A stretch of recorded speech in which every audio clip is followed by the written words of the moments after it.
श्री कृष्ण गोविंद हरे मुरारी, हे नाथ नारायण वासुदेवा। बोल हरिवंश महापुराण की जय। नमस्कार दोस्तों, स्वागत है आप सभी का मेरे YouTube चैनल आर के भक्ति ज्ञान में। भक्तों, आज हम आपको 23वें अध्याय की कथा सुनाएंगे, जिसमें कि कंस की चिंता, उसका रंगशाला को देखना और उसे सुसज्जित करने का आदेश देना, चारूढ़ एवं मुष्टिक को तथा कोलिया पेड़ के महावत को श्री कृष्ण बलराम के वध के लिए आज्ञा देना, महावत से ब्रूमिल के द्वारा अपनी उत्पत्ति की कथा कहना, उसकी माता का श्यामोन पर्वत पर द्रुमिल के साथ समागम तथा उन दोनों का परस्पर प्रदान एवं साप की कथा का वर्णन किया जाएगा। तो सभी भक्तजन हमारी हरिवंश महापुराण की कथा को श्रद्धा भाव और प्रसन्नचित्त मन से सुने, क्योंकि हरिवंश महापुराण की कथा एक ऐसी कथा है जिसको सुनने मात्र से पुत्र रत्न की प्राप्ति होती है। तो सभी भक्तजन हमारी कथा को श्रद्धा भाव और प्रसन्नचित्त मन से सुने। जो भक्त हमारे चैनल पर नए आए हैं, जिन्होंने अभी तक हमारे चैनल को सब्सक्राइब नहीं किया है, वो हमारे चैनल को सब्सक्राइब करें, वीडियो को लाइक करें और कमेंट में बालकृष्ण लाल की जय अवश्य लिखें। तो आइए भक्तों, हम अपनी कथा को प्रारंभ करते हैं। नारायणं नमस्कृत्य नरं चैव नरोत्तमं देवीं सरस्वतीं व्यासं ततो जयमुदीरये। वैशंपायन जी कहते हैं, जन्मेजय, भोज वंश की वृद्धि करने वाला राजा कंस धनुष के टूटने की घटना पर विचार करके मन ही मन खिन्न हो उठा। वह ज्यों उसका चिंतन करता, त्यों ही त्यों अत्यंत दुख में निमग्न होता जाता। वह सोचने लगा, अहो वह बालक कैसे निर्भय हो महाबली रक्षक की अवहेलना करके दूसरे लोगों के देखते देखते धनुष तोड़कर निकल गया। यह वही बालक है जिसे मारने के लिए मैंने लोक निंदित क्रूरतापूर्ण कर्म किया, अपनी चचेरी बहन के 6 वीर पुत्रों को शिला पर दे मारा। सचमुच ही पुरुषार्थ से देव के विधान का उल्लंघन नहीं किया जा सकता। नारद जी ने मेरे लिए जो बात कही थी वह अवश्य आकर उपस्थित हो गई। इस प्रकार चिंता करके राजा कंस अपने उत्तम भवन से निकला और शीघ्र ही प्रेक्षागृह रंगशाला में वहां लगे हुए मंचों का निरीक्षण करने के लिए गया। उस श्रेष्ठ नरेश ने प्रेक्षागृह को सब प्रकार से संपन्न हुआ देखा। वहां एकमात्र शिल्प ने जीवन निर्वाह करने वाले शिल्पियों ने लगातार बहुत से मंचों को बड़ा बाड़ बना रखे थे। वे सब के सब दृढ़तापूर्वक बांधे गए। उत्तम ग्रहों से लगे हुए छज्जे भी बनाए गए थे। उन छज्जों में कहीं तो 6 खंबे एक साथ लगे थे, जिनमें उनकी विशालता बढ़ गई थी, और कहीं कहीं एक संख्या वाले भी खंबे लगाए गए थे। इन खम्भों, छज्जों और मंच वाटों ने उस प्रेक्षागृह को विभूषित कर रखा था। वहाँ सब और दीवारों में मजबूत खूंटियाँ लगी थी। वह भवन बहुत विशाल बना था, उसकी अच्छी प्रकार प्रतिष्ठा की गई थी। उसके भीतर मंचों पर चढ़ने के लिए ऊंची असंकीर्ण चौड़ी तथा परस्पर सटी हुई सीढ़ियां बनी थीं। इससे वह रंग भवन बहुत ही उत्तम दिखाई देता था।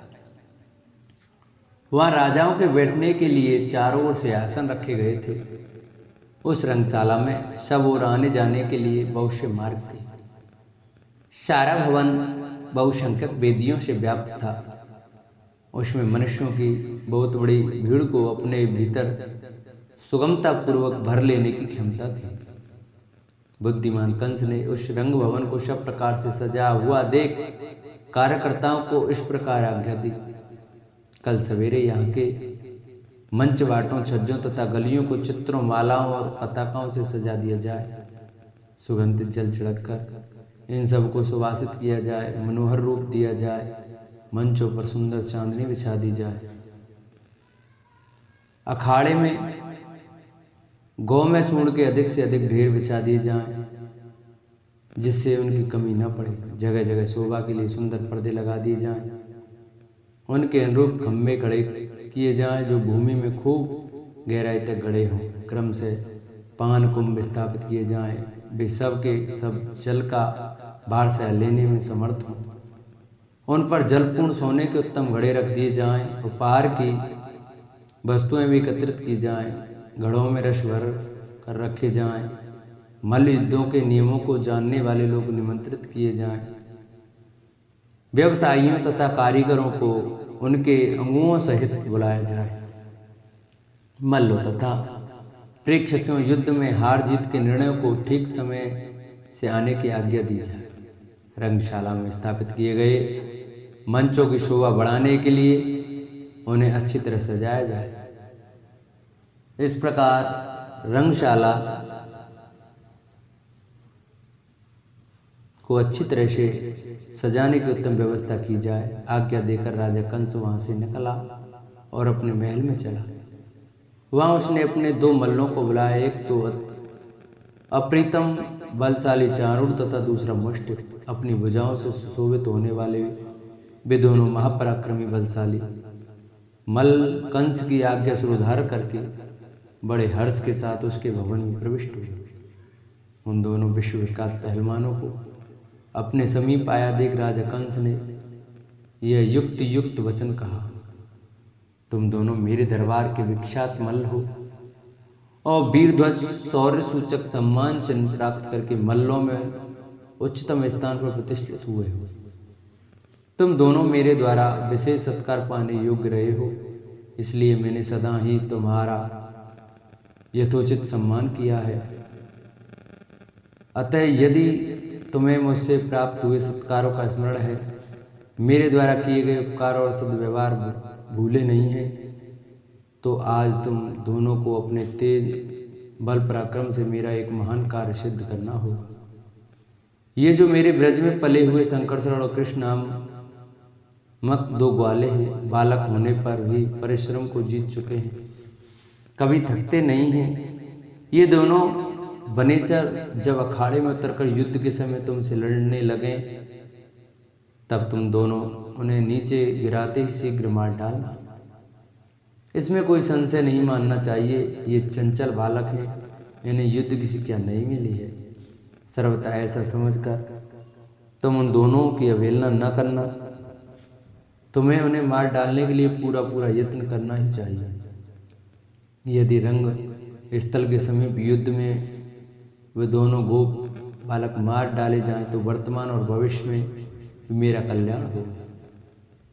राजा कंस के इन स्नेह युक्त वचनों से उन दोनों मल्लों के हृदय में बड़ी प्रसन्नता हुई। युद्ध के लिए सदा मत वाले रहने वाले वे दोनों पहलवान चारूढ़ और मुष्टिक राजा से इस प्रकार बोले, यदि वे दोनों गोपकुल कलंक युद्ध में हमारे सामने खड़े हो जाएंगे, तो आप उन्हें मरा हुआ ही समझें। वे कष्ट उठाने वाले प्रेत रूप ही हैं, ऐसा मानिए। यदि किसी अरिष्ट ग्रह से ग्रस्त होकर वे दोनों हम लोगों से लड़ेंगे, तो हम रोष में भरकर सबके सामने उन दोनों बनेचरों को अवश्य मार डालेंगे। इस तरह वाणी रूप विष का अपमान करके वे दोनों मल्लपुंगव राजा कंस की आज्ञा ले अपने घर चले गए। तत्पश्चात कंस ने हाथी की परिचर्या से ही जीविका चलाने वाले अपने महावत को बुलाकर कहा, कुवलिया पीड़ नामक हाथी रंगशाला के द्वार पर खड़ा रहे। वह बलवान मद से चंचल नेत्र वाला, चपल और मनुष्यों के प्रति कुपित रहने वाला है। उसके गंड स्थल मद की धारा से उत्कृष्ट दिखाई देते हैं। वह किसी विपक्षी हाथी को देखते ही रोष से भर जाता है तथा स्वभाव से ही अत्यंत क्रोधी है। वसुदेव के जो वन में रहने वाले वीर पुत्र हैं, वे यदि द्वार पर आ जाएं, तो तुम उनके ऊपर उस हाथी को हाँक देना, जिससे वहीं उनकी जीवन लीला समाप्त हो जाए। मैं चाहता हूं कि गोष्ठ में जीने वाले उन दोनों मदमत बालकों को तुम्हारे और गजराज कुवलिया पीड़ के द्वारा रंगशाला के द्वार पर धराशायी किया हुआ देखो। उन दोनों को पृथ्वी पर पड़ा देख वसुदेव तो जड़ ही कट जाएगी। वे पत्नी और बंधु बांधवों से निरवलंब होकर स्वयं नष्ट हो जाएंगे। साथ ही ये जो मूर्ख यादव श्री कृष्ण का भरोसा रखते हैं, वे सब श्री कृष्ण को मरा हुआ देख हताश होकर विनाश के गर्त में गिर जाएंगे। इन दोनों को गजराज को या पीड़ अथवा मल्लों के द्वारा मरवा कर या स्वयं ही मारकर मथुरापुरी को यादवों से सुनी करके मैं सुखपूर्वक विचरूंगा। मैंने यादव कुल का भार वहन करने वाले अपने पिता को ही त्याग दिया। कृष्ण का पक्ष लेने वाले जो शेष यादव हैं, वे भी मेरे द्वारा परित्यक्त हो चुके हैं। यथार्थ बात यह है कि पुत्र की इच्छा रखने वाले इस अल्प पराक्रमी मानव उग्रसेन के द्वारा मेरा जन्म नष्ट हुआ है, जैसा कि नारद जी ने मुझे बताया है। महावत ने पूछा, राजन, पूर्व काल में देवर्षि नारद ने कैसी बात बताई थी? शत्रुदमन, यह तो मैंने आपके मुख से बड़े आश्चर्य की बात सुनी है। यदि आपके पिता उग्रसेन नहीं है तो उनके बिना दूसरे से आपका जन्म कैसे हुआ? महाराज, आपकी माता ने यह ऐसा कुत्सित कर्म कैसे किया? दूसरी साधारण स्त्री भी ऐसा घृणित कार्य नहीं कर सकती, फिर उन्होंने कैसे किया? मैं विस्तार पूर्वक इस प्रसंग को सुनना चाहता हूँ। इसे जानने के लिए मेरे मन में बड़ा कौतूहल है। कंस ने कहा, महावत, यदि तुम्हारा विचार इस रहस्य को सुनने का है तो प्रभावशाली महर्षि नारद बाबा ने मुझसे जो कहा था उसी तरह मैं इस प्रसंग का वर्णन करूंगा। वे मुनि नारद देवराज इंद्र के सखा हैं। एक दिन चंद्रमा की किरणों के समान श्वेत वस्त्र पहने और सिर पर जटा मंडल का भार धारण किए वे इंद्र भवन से मेरे यहाँ आए। उनके कंधे पर काले मृगचर्म की चादर पड़ी थी। वे स्वर्ण में यज्ञोपवीत से विभूषित थे और दंड कमंडल धारण किए हुए दूसरे प्रजापति के समान जान पड़ते थे। नारद जी वेदों के विद्वान तो हैं ही, गांधर्व वेद संगीत विद्या के भी पूर्ण पंडित हैं। अतः चारों वेदों का गान किया करते हैं। ब्रह्मलोक में विचरने वाले वे अविनाशी देवर्षि नारद ही मेरे यहाँ पधारे थे। अपने आए हुए उन महर्षि को देखकर मैंने पाद्य अर्घ और आसन समर्पित करके उनकी विधि पूर्वक पूजा की और महल के भीतर ले जाकर उन्हें बिठाया। जब सुखपूर्वक बैठ गए तब मुझसे कुशल प्रश्न करने के अनंतर प्रश्नचित हुए उन शुद्ध अंतकरण वाले देवर्षि ने इस प्रकार कहा। नारद जी बोले, वीर, तुमने शास्त्रीय विधि के अनुसार मेरा पूजन किया है, अतः मेरी यह एक बात सुनो और इसे ग्रहण करो। स्वर्ण में मेरु पर्वत देवताओं का निवास स्थान है। उस पर्वत के शिखर पर एक दिन देवताओं का समाज जुटा था, उसी में मैं भी गया था। वहां देवता लोग अनुचरों सहित तुम्हारे वध के अत्यंत दारुण उपाय पर विचार कर रहे थे। वहीं उनके मुख से यह बात मैंने सुनी थी। कंस इस देवकी का जो 8वां गर्भ है उसमें विश्ववंदित भगवान विष्णु निवास करेंगे, अतः यह गर्भ तुम्हारी मृत्यु का कारण होगा। वे विष्णु ही देवताओं के सर्वस्व हैं, स्वर्गलोक के आश्रय हैं तथा देवगणों के परम रहस्य हैं। वे ही तुम्हारी मृत्यु के कारण होंगे। कंस, तुम देवकी के गर्भों को मार गिराने के लिए यत्न करो। शत्रु दुर्लभ तथा स्वजन हो तो भी उसके प्रति उपेक्षा नहीं करनी चाहिए।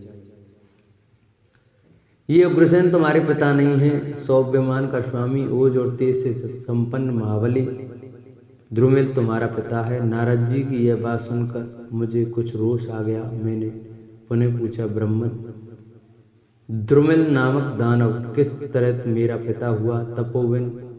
तपोधन विप्र, बताइए, मेरी माता के साथ उसका समागम कैसे हुआ? मैं यह सब विस्तार के साथ सुनना चाहता हूँ। नारद जी ने कहा, राजन, बहुत अच्छा। द्रुमिल का तुम्हारी माता के साथ जो संबंध और समागम हुआ था वह सब मैं तुम्हें यथार्थ रूप से बताता हूँ, सुनो। एक समय की बात है, तुम्हारी माता जब रजस्वला होने के पश्चात स्नान कर चुकी थी, कौतूहलवश दूसरी स्त्रियों के साथ स्वयामुन नामक पर्वत का दर्शन करने के लिए गई। वह वहां पर्वत के रमणीय शिखरों पर जो मनोहर वृक्षों से सुशोभित थे विचरने लगी। उसने वहां की कंदराओं में से तथा नदियों के तटों पर भी भ्रमण किया। वहां उसे कानों को सुख देने वाली कुछ ऐसी बातें सुनने को मिली जो कामोद्दीपन करने वाली थी। वे बातें किन्नरों के गाए हुए गीतों के रूप में उपलब्ध होने के कारण बड़ी मधुर प्रतीत होती थी। और प्रतिध्वनि से सब ओर गूंजती रहती थी। मयूरों की मधुर केका ध्वनि तथा विहंगमों के कलरवों को निरंतर सुनती हुई तुम्हारी माता के मन में स्त्री धर्म पुरुष सहवास की रुचि जागृत हो उठी। इसी बीच में वन श्रेणियों से निकलकर फूलों की सुगंध से भरी हुई मनोरम वायु चलने लगी, जो काम भाव को जगाने वाली थी। खिले हुए कदमों पर भ्रमर छाए हुए थे, जो उनके आभूषण से जान पड़ते थे। वायु के झोंके खाकर और निरंतर गिरती हुई जलधाराओं से मूर्छित से होकर वे कदम अधिकाधिक गंध छोड़ने लगे। मदोन्नोन्माद को जगाने वाले नाग केशर अपने फूलों की वर्षा कर रहे थे। उसमें कंटक धारण करने वाले नीप दीप के समान प्रकाशित हो रहे थे। नई नई घासों से ढकी हुई वीर बहुटी से विभूषित हुई वसुधा नवयुक्ति नारी के समान मानो रजस्वला रूप धारण किए हुई थी। ऐसे समय में सौभ विमान का अधिपति द्रुमिल नामक दीप्तिमान दानव भावी देव योग से विधाता द्वारा प्रेरित होकर वहां आ पहुंचा। इच्छानुसार चलने वाला उसका विमान प्रभात काल से सूर्य की भांति तेज पुंज से प्रकाशित हो रहा था। उसके द्वारा वह वहां सोयामुन पर्वत की शोभा देखने की इच्छा से शीघ्रता पूर्वक सहसा आ गया। मन से भी तीव्र गति वाले उस विमान द्वारा आकाश मार्ग से इच्छानुसार चलने वाला वह दानव पर्वतराज सोयामुन पर आकर उस श्रेष्ठ रथ से नीचे उतरा। शत्रुओं के रथ को तोड़ डालने वाले उस रथ विमान को उस पर्वत के उपवन में खड़ा करके वह विमान चालक के साथ पर्वत शिखर पर विचरण करने लगा। उन दोनों ने वहां बहुत से वन और कानन देखे। वहां की वनस्थली नंदन वन के समान सभी ऋतुओं के गुणों से संपन्न थी। वे दोनों उस पर्वत के शिखरों पर कंदराओं में और नदियों के किनारे किनारे घूमने लगे। उस पर्वत के बहुत से ऊंचे ऊंचे शिखर नाना प्रकार की धातुओं से आवृत थे। भांति भांति के रत्नों से उनकी विचित्र शोभा हो रही थी। उन दोनों ने देखा पर्वत के विभिन्न शिखर स्वर्ण में, रजत में तथा अंजन में दिखाई दे रहे थे। नाना प्रकार के फूलों की सुगंध वहां व्याप्त हो रही थी। भांति भांति के जीव जंतुओं की समुदाय वहां निवास करते थे। अनेक प्रकार के पक्षी अपने कलरवों से उन शिखरों को कोलाहलपूर्ण कर रहे थे। भांति भांति के पुष्प और फलों से संपन्न वृक्ष वहां लहला रहे थे। नाना प्रकार की औषधियों से संयुक्त उन शिखरों पर ऋषि और सिद्ध पुरुष निवास करते थे। विद्याधर, किन्नर, रीछ, वानर, राक्षस, सिंह, व्याघ्र, वारह, भैंसे, खरब, खरगोश, श्रमर, मृग विशेष, चमर, चबरी गाय, न्यूम, बारहसिंगा, हाथी, यक्ष, निशाचर तथा ऐसे ही नाना प्रकार की जाति प्राणियों को देखता हुआ दानव उस उत्तम पर्वत पर भ्रमण कर रहा था। इसी समय उस दानव राज ने दूर से ही उग्रसेन की रानी को देखा, जो सखियों के साथ क्रीड़ा करती तथा फूल चुनती हुई देवकन्या के समान सुशोभित हो रही थी। सखियों से घिरी हुई उस सुंदर कट प्रदेश वाली रमणी को दूर से ही वहां विचरती देख सौभ विमान का स्वामी द्रुमिल चकित हो उठा और अपने विमान चालक से इस प्रकार बोला, सूत, इस वन के भीतर विचरने वाली यह मृग नयनी वाला किसकी स्त्री है, जो रूप और उदारता आदि गुणों से संपन्न होकर काम पत्नी रति के समान शोभा पा रही है। अहो, क्या यह देवराज इंद्र की पत्नी सची है या तिलोत्तमा है, अथवा जो भगवान नारायण के उरु का भेदन करके प्रकट हुई और पुरुरवा की प्यारी महारानी बनी थी, वह सुंदर कांति वाली रमणी रत्न उर्वशी है। हमने सुना है देवताओं ने ऋषियों के साथ मिलकर अमृत की प्राप्ति के लिए मदराचल को मथना बनाकर जब क्षीर सागर का मंथन किया था, उस समय उसके अमृत में दुग्ध से लोक भावनी लक्ष्मी देवी का प्रादुर्भाव हुआ था, जो भगवान नारायण के में सुशोभित होती है। यह सुंदरी अंगना वही लक्ष्मी देवी तो नहीं है, जैसे थोड़ी थोड़ी देर में चमकने वाली बिजली नील मेघ के भीतर रहकर अपना प्रकाश फैलाती है उसी प्रकार यह स्त्रियों के बीच में रहकर अपने रूप और वन को प्रकाशित करती हुई यहाँ विचर रही है। इसके अंग बड़े ही सुकुमार हैं, मुख चंद्रमा के समान सुंदर कांति से उद्भासित हो रहा है। इस निर्दोष अंगों वाली रमणी का रूप देखकर मैं पागल हो गया। मेरी सारी इंद्रियां व्याकुल हो उठी हैं, मैं काम के अधीन हो गया हूं, मेरा मन बेहल सा हो रहा है। पुष्प धनवा कामदेव अपने सहायकों से मेरे अंगों को बड़े वेग से छिन्न भिन्न कर रहा है। मेरे हृदय में अपने 5 बाणों का प्रहार करके वह बड़ी निर्दयता के साथ उसे विदीर्ण कर रहा है। मेरे हृदय के भीतर कामाग्नि बढ़ रही है, वह घी की आहुति पाकर बड़ी हुई आग के समान प्रज्वलित हो उठी है। इस कामाग्नि से शांति पाने के लिए इस समय कैसे कौन सा यत्न किया जाए? अहो, किस उपाय से हम क्या करें जिससे यह मतवाली चाल से चलने वाली रमणी मुझे अंगीकार कर ले? इस प्रकार बहुत सोचने पर भी जब कोई उपाय नहीं सूझा, तब उस दानव ने अपने सारथी से कहा, अनक, तुम 2 घड़ी यहीं ठहरो, मैं स्वयं ही उसे देखने तथा किसकी स्त्री है इस बात का पता लगाने के लिए जाता हूँ। जब तक मैं लौट कर ना आऊं तब तक तुम यहीं मेरी प्रतीक्षा करते हुए खड़े रहो। ध्रुमल की यह बात सुनकर उसके सारथी ने कहा, बहुत अच्छा, ऐसा ही होगा। सारथी ने उपयुक्त बात कहकर बलवान दानवराज ध्रुमल ने उसके पास जाने का विचार किया। फिर उसने जल से आचमन किया और ध्यान लगाकर उसके विषय में चिंतन करने लगा। 2 घड़ी तक ध्यान करने मात्र से उसने ज्ञान बल से देख लिया कि यह राजा उग्रसेन की पत्नी है। यह जानकर उसे बड़ा हर्ष हुआ। फिर तो उसने अपना रूप बदलकर उग्रसेन का रूप धारण कर लिया। तत्पश्चात वह अमित पराक्रमी महाबाहु दानवराज हंसता हुआ उसके पास गया। फिर धीरे धीरे मुस्कुराते हुए ही उसने उसे अपनी भुजाओं में कस लिया। इस प्रकार उग्रसेन के ही रूप में उसने तुम्हारी माता का सतीत्व भंग किया। पति के प्रति हृदय में अत्यंत स्नेह रखने के कारण वह देवी बड़े प्रसन्न प्रेम से उसकी सेवा में उपस्थित हुई। पीछे उसके शरीर के भारीपन का अनुभव करके वह संकित हो उठी। उठकर भयभीत हो उसने कहा, निश्चय कि तू मेरा पति नहीं है। बता, तू किसका दुराचारी पुत्र है जिसने मुझे कलंकित कर दिया? नीच, तूने मेरे पति का रूप धारण करके अपने नीच कर्म से मेरे पातिव्रत को दूषित कर दिया है। अब रोष में भरे हुए मेरे बंधु बांधव मुझ कुल कलंकनी को क्या कहेंगे? मुझे पति पक्ष के लोगों से निंदित और तिरस्कृत होकर रहना पड़ेगा। तू ऐसा असहनशील दूषित कुल में उत्पन्न अजितेंद्रिय, अविश्वनीय, अनार्य तथा परस्त्री को कलंकित करने वाला तुझे धिक्कार है। जब इस प्रकार धिक्कार देती हुई वह उसे उलझ पड़ी, तब उसके आक्षेप सुनकर उस दानव ने क्रोधपूर्वक कहा, मूढ़ नारी, तू अपने को बड़ी विदुषनी मानती है।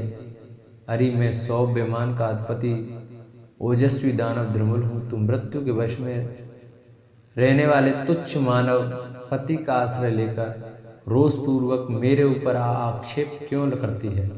स्त्री के सम्मान पर गर्व करने वाली नारी देवताओं और दानवों के साथ व्यवस्था पूर्वक व्यभिचार घटित होने से स्त्रियां दूषित नहीं होती। इन स्त्रियों की विशेषतः मानवीय स्त्रियों की बुद्धि निश्चल नहीं होती।